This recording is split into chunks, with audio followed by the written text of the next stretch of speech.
do, shells and payloads. This is what we're talking about today. Big things I want us to get around in our head is like, what is a shell and what is a payload? So we're going to talk, where are we in this entire pen testing process, right? We talked about these 4 steps as the framework that we're going to be using. And we started off with information gathering, right? That's what we've been doing for these past 2 days. And we can split that up into like a passive recon gathering and an active recon gathering. Who can tell me, go ahead and unmute yourself, what is the difference between active and passive information gathering? Active is going off of the information that is publicly available, and active is going into doing things that aren't necessarily what the company wants you to find out through the back end. And I like the passive recon definition off the top, right? Like using publicly available information. Help me out, like, or someone else help them out, or fix this with active recon. What's the big difference? Active is when you're interacting with your target. Active is, go ahead, that's fine. Active is when we're actually interacting, touching the target. We're actually finally like passing that threshold and touching the target, right? So that's the big difference there between those two, right? And then we're going to do this. What are we going to do after we do all of this recon? We're going to find some way to gain initial access, find some way to kind of get a shell. And once we get that, we're going to try and elevate our privileges, right? Now that I can execute commands, can I execute every command? Can I execute commands as root? And then once I finally do own the machine, I kind of do another set of reconnaissance, right? Like now that I own it, I can see everything that's on it. Is there anything interesting there? Can I clean up any of the tools that I brought over to do the exploitation? All of that stuff is important. And so where are we right now? Well, we're in file transfers and payloads, and where are they going to live? Everywhere there, right? Everywhere in between these steps, we're going to be having to transfer files and generate some kind of payload. All right, well, what does this mean, Matt? Let's go through what we're talking about today. An overview of it. We're going to talk about different shells. Wait, Matt, I don't think you're screen sharing. It's not. Okay, that's disappointing.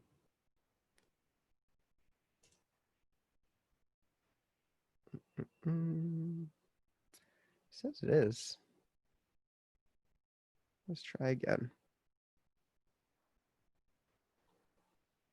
Thank you. So we're going to talk about different shells. What is a payload? And then maybe we'll briefly go into tooling, but I may save a bit of that for tomorrow. Okay, so we first have to talk about like what is a shell. And here's the broad definition, but it's really just an interface where you can put in commands. You can use the system's services, right? That's what I'm talking about when we talk about a shell. Any sort of interface where you can plug in and you can tell that machine to do stuff, okay? And we have some examples of shells that we're already familiar with. Can someone give me some examples of shells that we're already familiar with, named shells?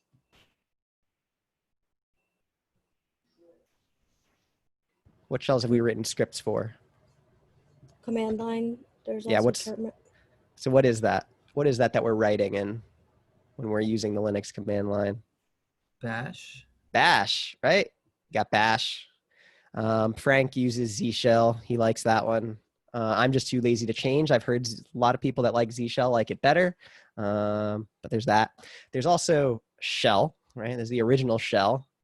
Bash actually stands for born again shell. It's like the shell 2.0. But way back when, there was just shell. Old shell was kind of not very great. Didn't have a lot of nice features like tab completion and all sorts of things that we just take for granted when we write with bash. There's also other kinds of shells that I'll show you today, like web shells, using the web to actually create a shell. You should actually kind of be familiar with this. Where have you used a web shell before? Most of you should have tried it at least. In the full stack shell area. Yeah, on CyberLab, there's a web shell right there. Right, you can go right to your browser and you have access to a shell right there. So we've used those. I'm going to show you some web shells as well, some other web shells.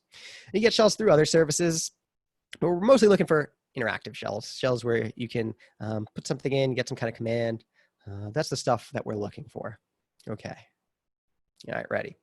Here's the part where folks sometimes get confused, but I think I've gotten very good at explaining this. I'm super psyched too. All right, so here's where we go. There's two categories of shells, okay? There's called the bind shell and the reverse shell. And I'm just going to let us read this first. Then I'm going to take this off the screen and explain to you the difference. So a bind shell is just, I'm reading it, shell that's shared is bound by the listener, and in most cases, we're responsible for connecting to it. So that's the important part. In a bind shell, you're responsible for connecting to it. In a reverse shell, the shell is to be shared is bound by the connector.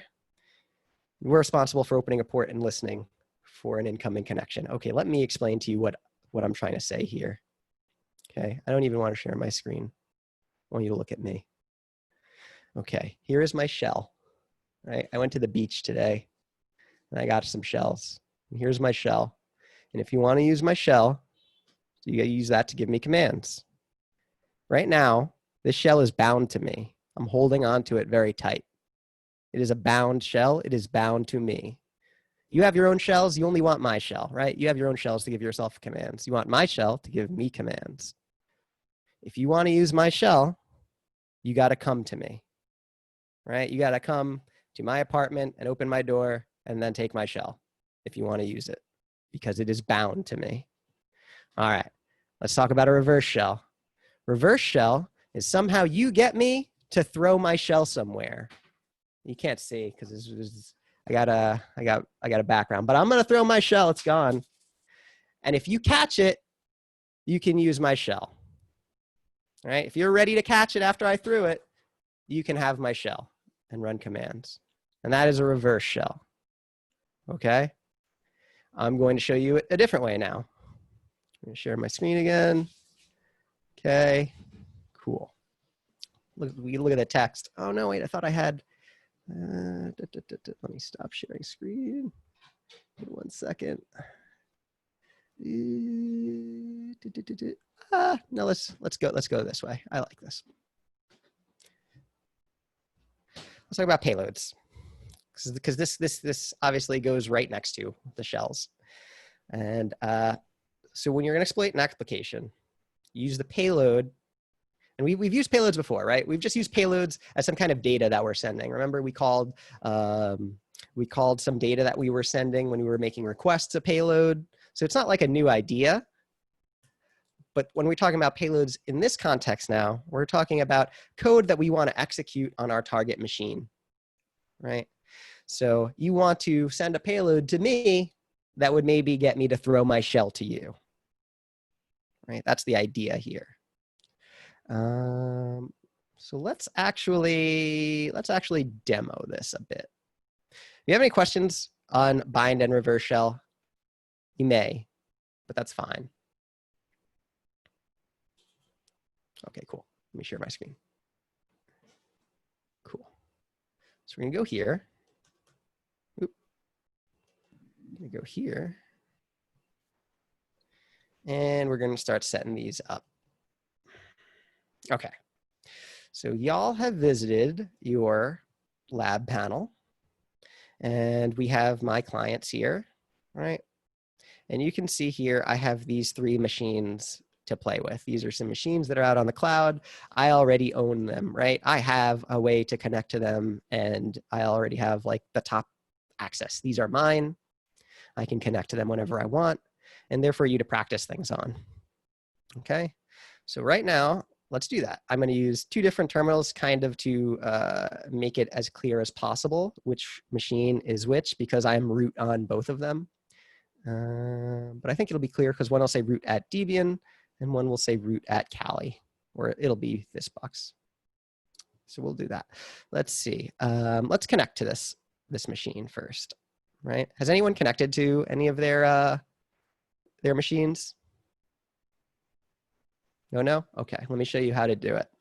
I think Frank and I had shown this part to you before, that you have these 3 machines, 2 Windows ones and a Debian client.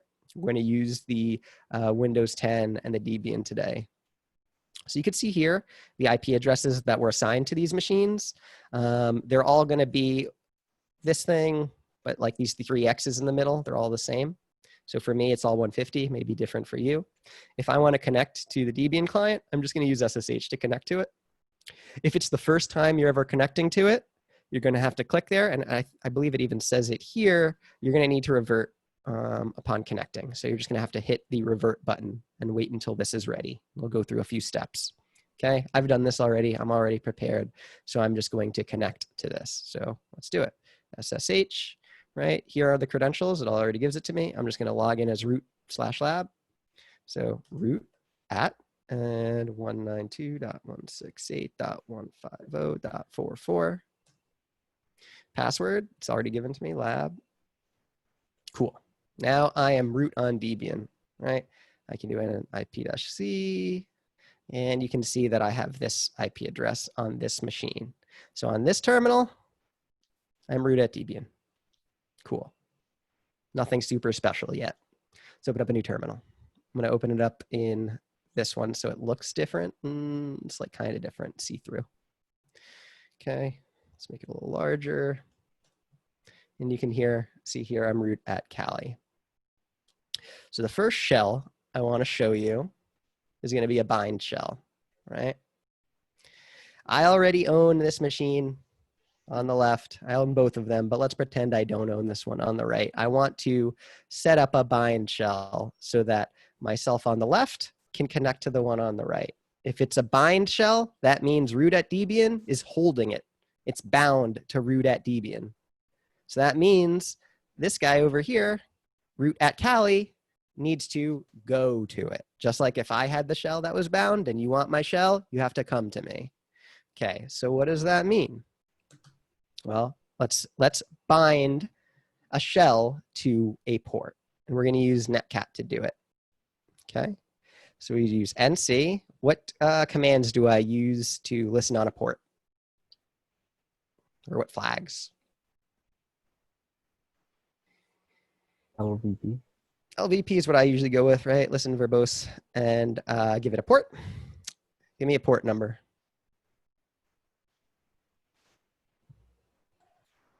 80. Oh, come on. No, we can't do that. Yeah, we'll do 1337. If I do, I think 80 should be fine. I just don't know if a web server is running on this or anything. Okay, so this is set up to just listen. Right now, it's just listening. If I want to connect to it and see, I need the IP address 192.168.150.44.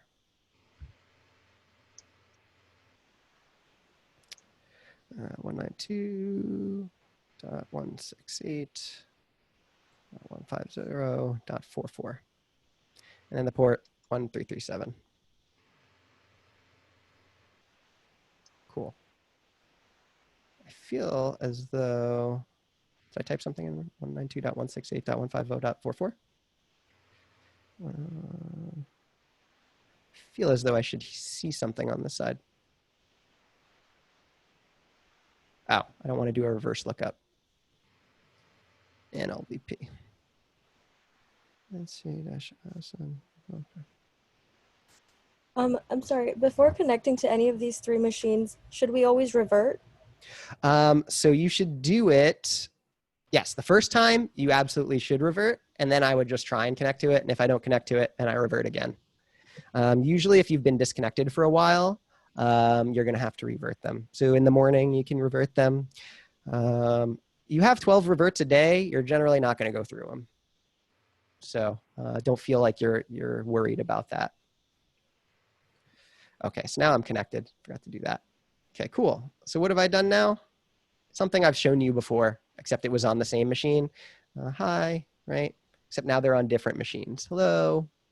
Right? I've shown you this before. This is nothing super special, except now you can see that they're on different actual machines instead of me just talking to myself on the same machine. But that's not it, right? That's not obviously a shell yet. So we have to do something else. We have a -E flag on NC. The -E flag, you can think of as like I think it stands for execute, but I could be wrong.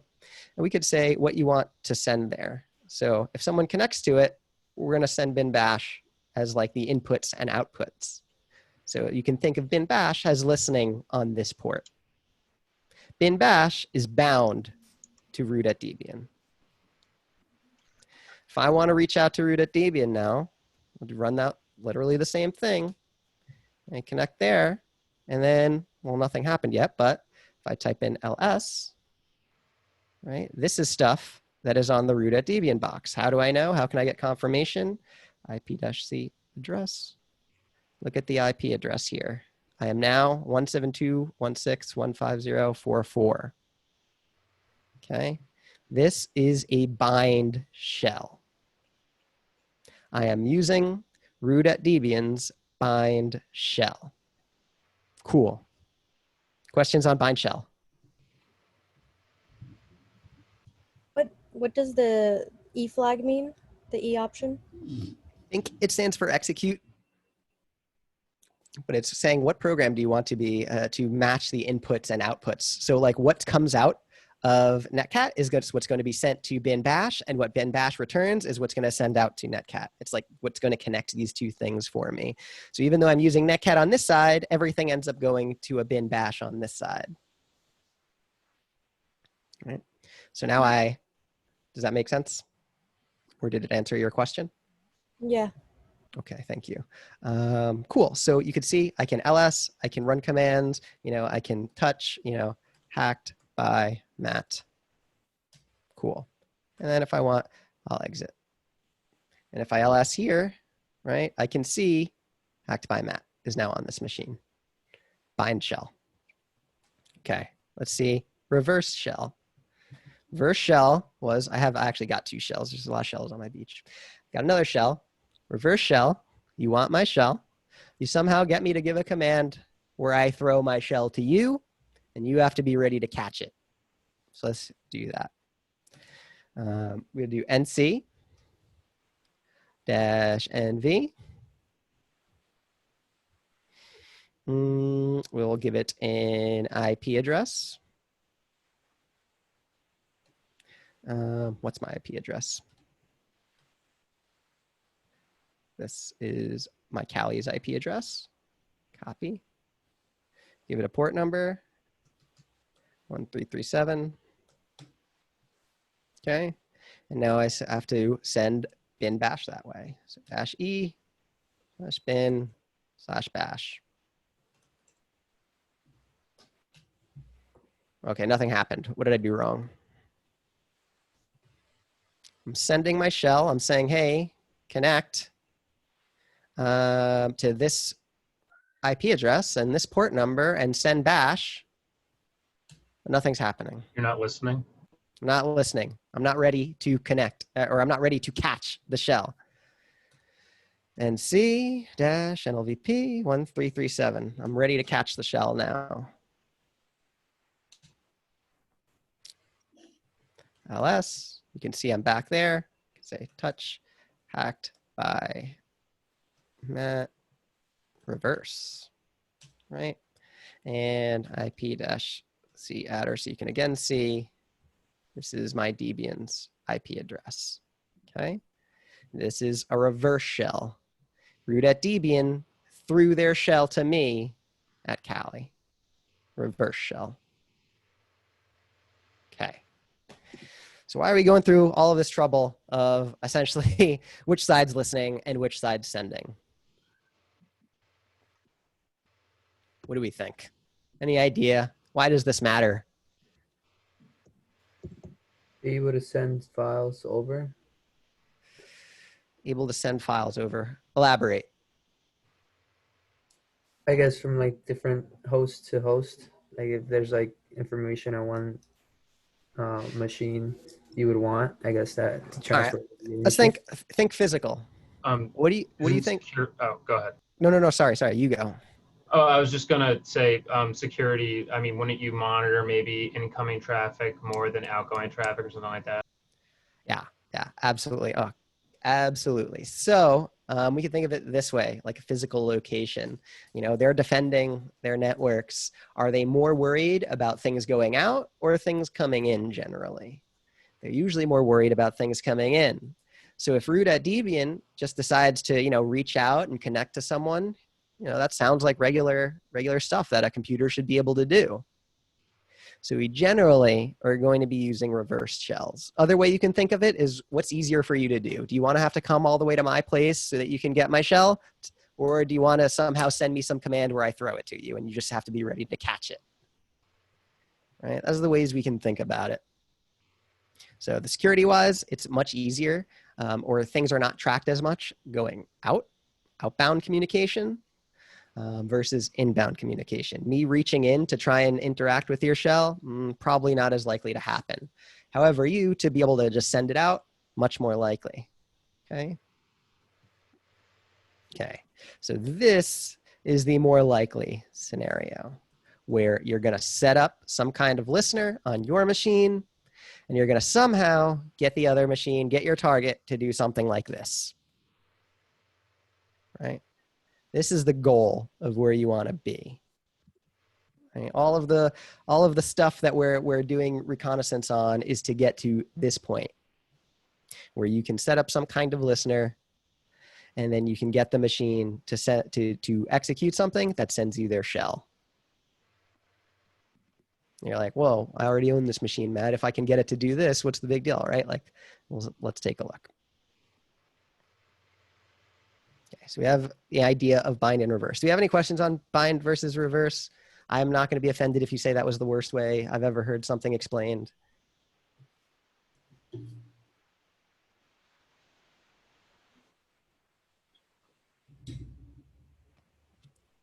Cool. All right, let's move on then.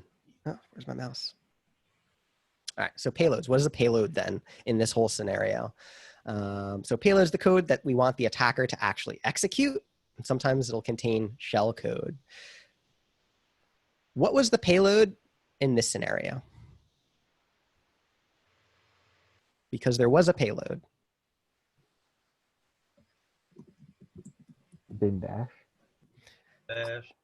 Elaborate or tell me more.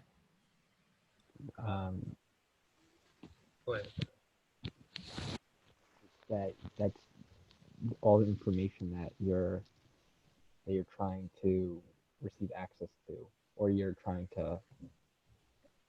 So you're on everything that you want into your system. That's what you're sending over. You're on the right track. So I would define the payload as this command, this whole thing right here. This was my payload. If I was able to get this machine to do that, I have everything else.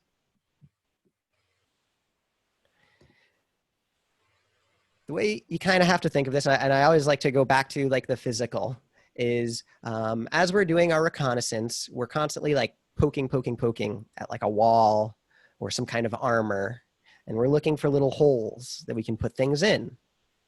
Those holes that we can put things into, or what we put into those holes, are going to be payloads. And sometimes the holes are very small. So we might be able to put in small payloads, something like this. So you might be able to put in specific code that if it's executed, is just going to basically do this, set up some kind of connection and send you bin bash. Okay, so this, in this scenario, is the payload. If I was able to get this machine to run this payload and I'm ready to catch a shell, I get it. Okay, this is the payload in that context. The code we need our target to execute so that we can get the shell. So what does a payload with NC look like? We use the -E option pretty oftenly to execute what we want. You send bin bash, you could send sh, right? You can send whatever. So here's what a reverse shell looks like. We have it in another graphical form. On the left, I've got my attack box with an IP. I set up a listener.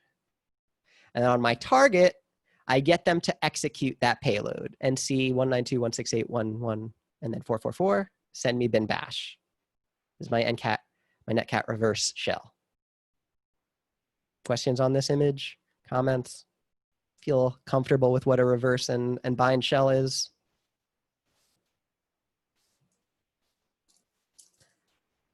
Okay. So yes. In that image, you're from the target, you're sending over the bin shell, and then you're going to do everything on the attack box, but everything's going to be saved in the target machine. What do you mean saved? Like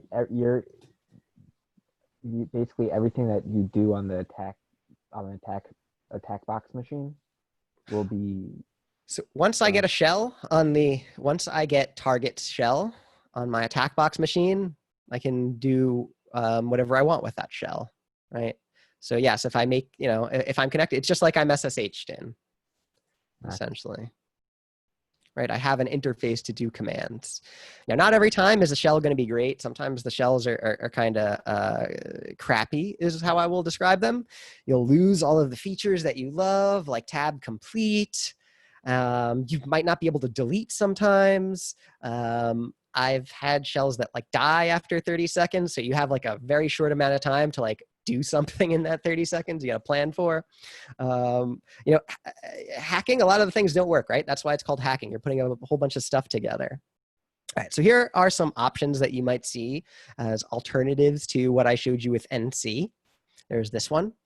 It's bash-i. And a whole bunch of stuff here. We can kind of take a look at what this is actually doing.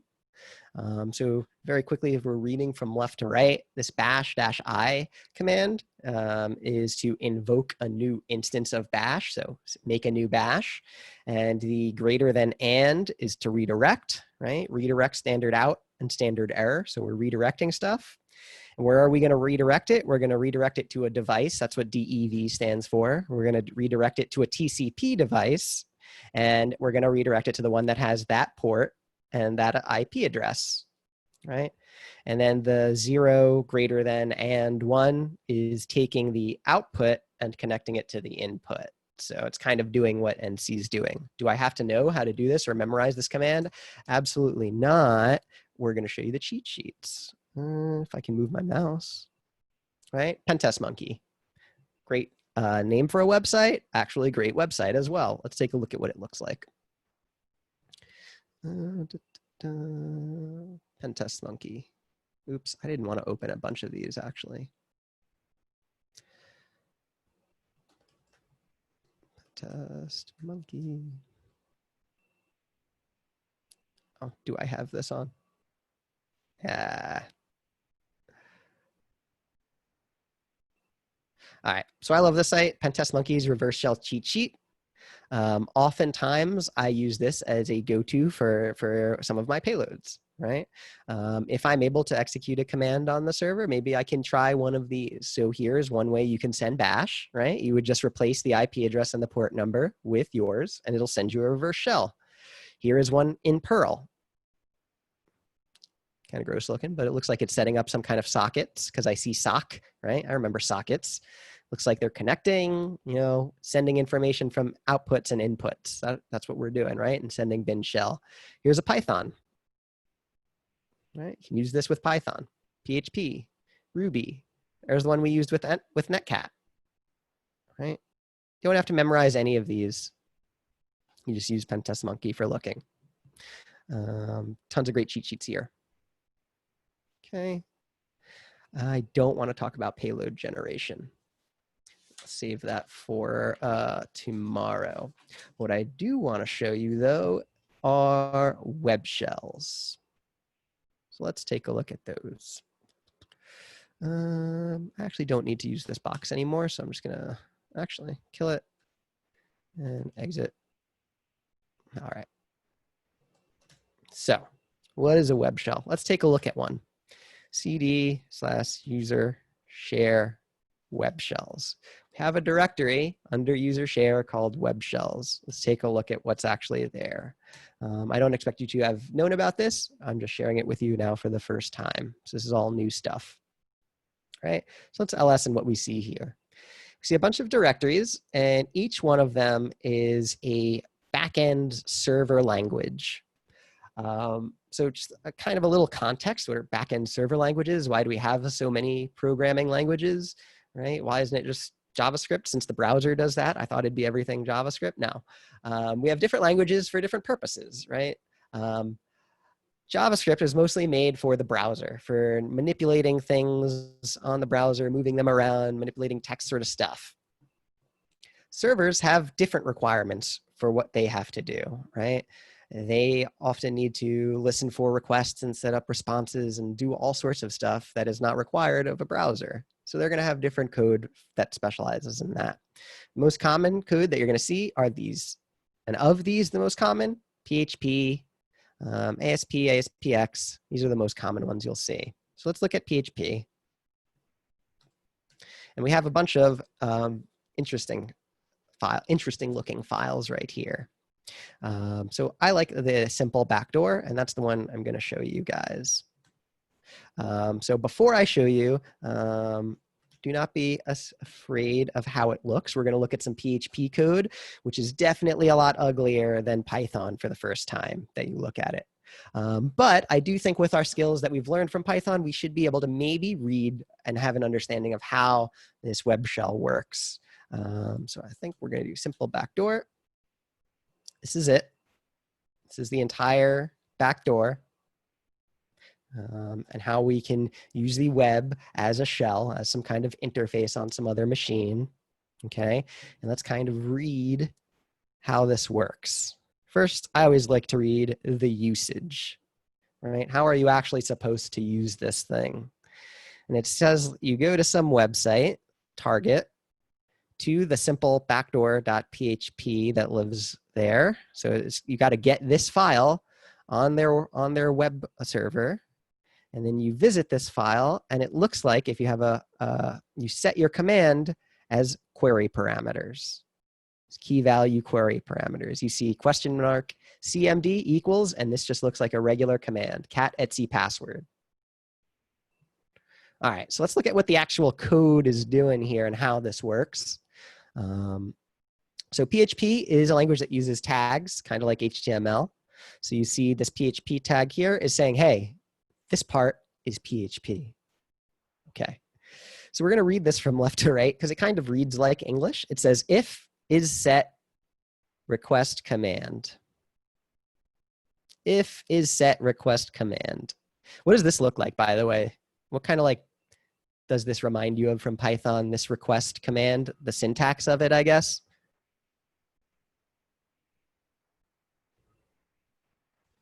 What does it remind you of in Python?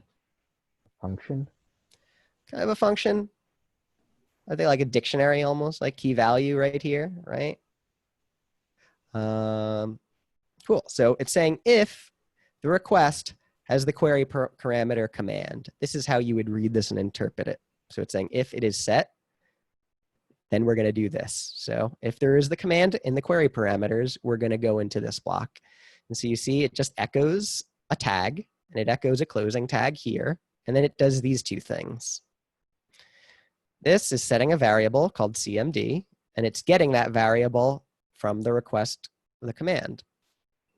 Then it's running some function called system with that command. And then it's dying. Okay. Well, if we look at how we send this command here, it looks like the way this server code is going to work is it's going to look for some query parameter called CMD. And if that query parameter is set, we're going to take what's here inside CMD. So that would be the cat etc password.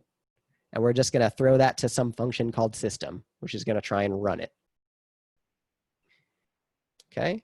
And system is just something that's built into PHP, right? Backend servers should be allowed to do stuff on the computer. But we're using it so that we can execute commands. So let's take a look at how this actually works. I'm going to do this on my own machine. Let's take a look. What I need to do is first get this onto a web server that's hosting, that serves PHP, right? How do I do that?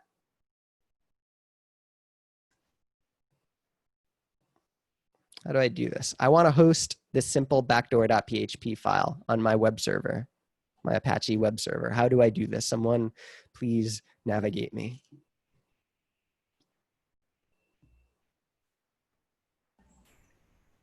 If it's your Apache, right? Wouldn't you put it into your var www.html? Absolutely. And I've gone ahead and done that. cd/var/www/html. You can see I've placed it there. What do I need to do next? Thank you.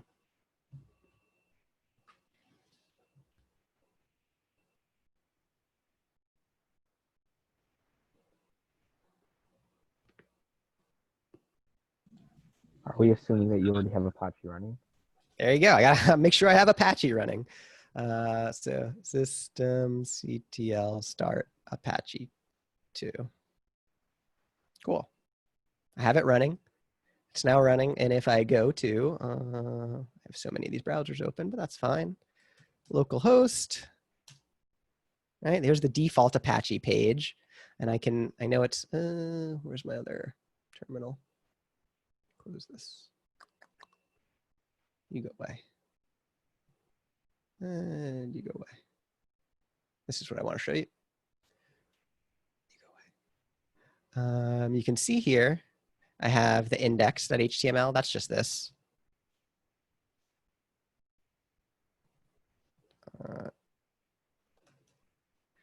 Right, that's, I probably should have just grabbed the head of this. But that's this page. This is the index, the main page. So if I want to go to that file, how do I go to it? It's right here, living under var www.html. How do I visit it here in my browser?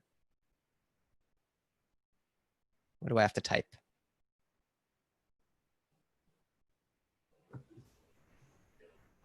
Well, if you want to get to it, yeah, you got to put it in the browser, simple backdoor.php. Exactly. All right, so I'm going to type simple backdoor.php. Oops, I didn't want to do that.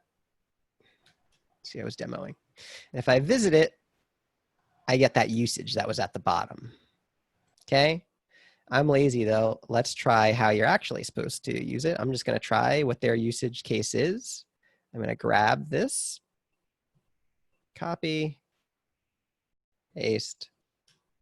What is this? What am I looking at here? The Etsy shadow or Etsy shadow file. The Etsy password, but exactly, right? I see the file. It ran this command that I sent through the URL, right? I sent a request and this server did it for me, right? Like this is a web shell. It's not a very great web shell, but I can get some more information this way. That's why it's just the simple web shell. There's other ones too. We have questions on web shells. Are you able to do that on like any unsecure website? Just this simple backdoor? If you are able to get into the like if it's running Apache and you're able to somehow get to write into var www HTML, then yeah, put your backdoor right there and go ahead and visit it. That's exactly what you'll be doing. And there's more than one of these backdoors. I think there's some, let's look at one that's a little bit more CD.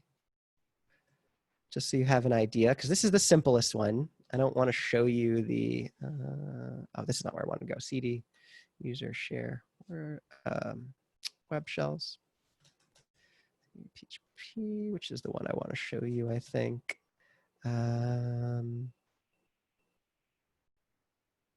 Is it this one?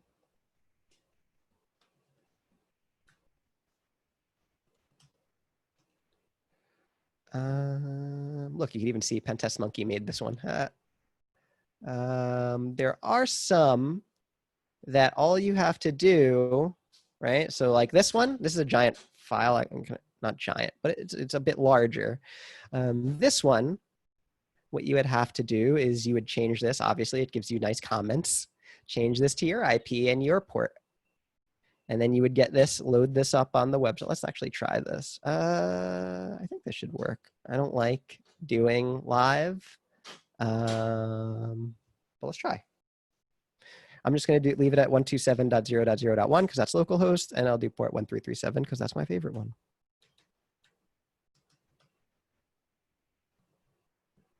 Actually, yeah, that's fine. Doesn't matter if I change that.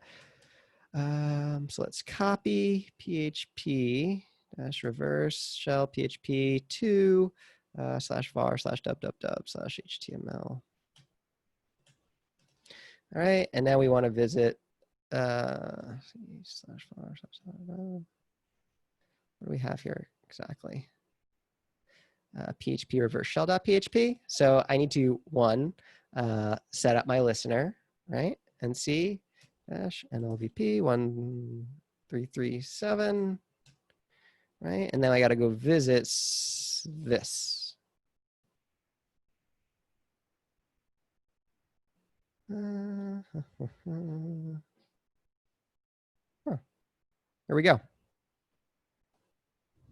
I mean, it's not super exciting, I guess, because I really just shelled myself, but you can see here, this is the shell I got back from this web shell right here. Was that kind of clear? Was that semi-clear? Is that not clear at all? I like that one better. Thumbs up, thumbs down on clearness. In the middle. Wibbly wobbly. Okay, okay. That's okay. That's a more complicated one. What I want you to see, though, is that we can put code. If we can put code on another person's machine, I have ways of having that code, if I can get it to execute, and have those instructions send me back a shell. Those are the payloads. What's the benefit of doing that larger backdoor as opposed to just setting up the Not everything's gonna, not all of them are gonna work. Not all of them are gonna work. Sometimes only the simple one works, and you may not be able to do everything. You may not have the permissions to set everything up, right? So maybe if you're only able to do some things, like cat Etsy password, maybe look at cat Etsy password and Etsy shadow. I think it'd be weird if you were able to do both of those things, but not able to use the other reverse shell.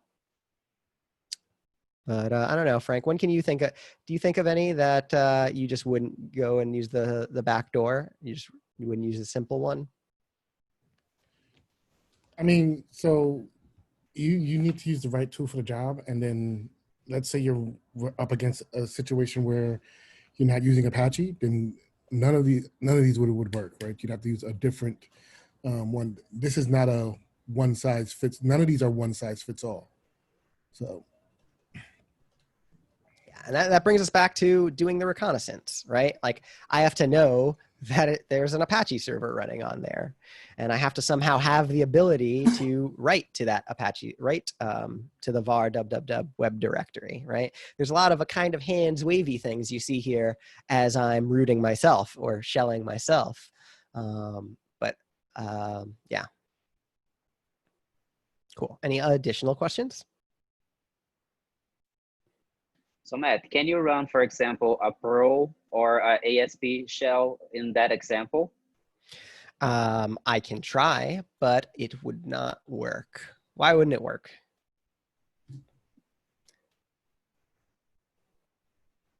Why couldn't I run an ASP file on my Apache server? Is it because it only reads PHP? There you go. Yeah, I wouldn't be able to use it. Just like Frank says, you need to use the right tool for their job. And that's where the reconnaissance comes from. I have definitely tried to upload a PHP reverse shell to a machine that does not speak PHP. I have definitely made that mistake before. I've definitely even gone to Frank and been like, Frank, why am I doing wrong here? And he's like, pay attention. So, yes. Okay, I'm just reading through the chat now.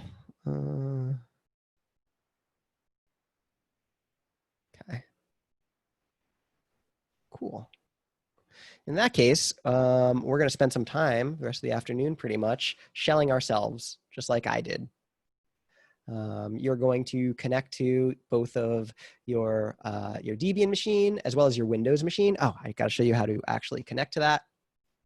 And you're going to send yourself bind shell or use bind shells and reverse shells and just practice doing that because that's what we're doing throughout the entire program then, or at least throughout the red team. So let me show you again how to actually connect to the Windows machine so you can do those as well.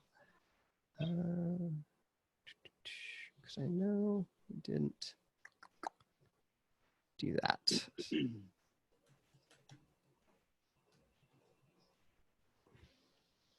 Oh, it's the other order. I always forget it. Where did I put it? Where's my student panel? Did I close it?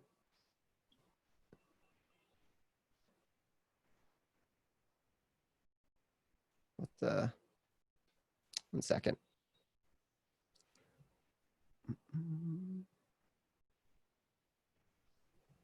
There we go. Okay. So I showed you how to connect to the Debian client. Just use SSH like you've been. Windows 10 is what we're going to connect to. Make sure you go ahead and pick one of these, either 5 or 10, to reset. If you read here, if you reset one of them, it should reset both of them. I remember reading that, yes. Reverting Windows 10 will also revert the Windows 2016 server, so you only have to revert one of them. I did that this morning, so I'm just going to try and connect to it, and all you need to do is use our desktop. So you do our desktop, 192.168, I am 150.10. Okay, it'll do that. And I heard you like VM, so we got a VM in your VM. And then you can just connect with any of these accounts. So admin, lab, right? And now you have your Windows VM to practice everything with CMD on the other side.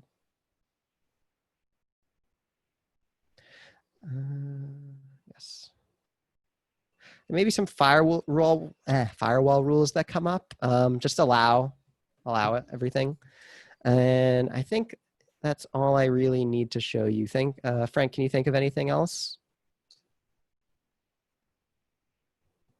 So you went to the web shells directory, but you didn't end up showing them just that there's a bunch of web shells for different other technologies. Just be aware of that. So like, depending on what technology you need to run your web shell against, Kali's going to come with a bunch, and you can. Oh, you're in the directory. Yeah. Oh, didn't even see it up there. Is there anyone you want to show me? Show them, Frank? Yeah, I mean, not to really to show them. I mean, but just like all of these folders are names of different server-side technologies, right? ASP, SPX, CFM, JSP, Perl, PHP, and there are web shells for the server-side technology that's being used. So if you have access to a web server and you're able to upload files to that web server, you can't just pick and choose any one. You need to understand, okay, what is the software that's running on the server, and then what does that software speak, right? Does it speak ASP? Does it speak JSP? Does PHP, Perl? And then use the appropriate web shell to try to get your access. Cool. All right, so I just need about 5 minutes. We have different partners for this afternoon and tomorrow morning. So when we do the second part where we actually will generate our own shell code. Yeah, that's about it. I just need 5 minutes and then we'll start working on the labs.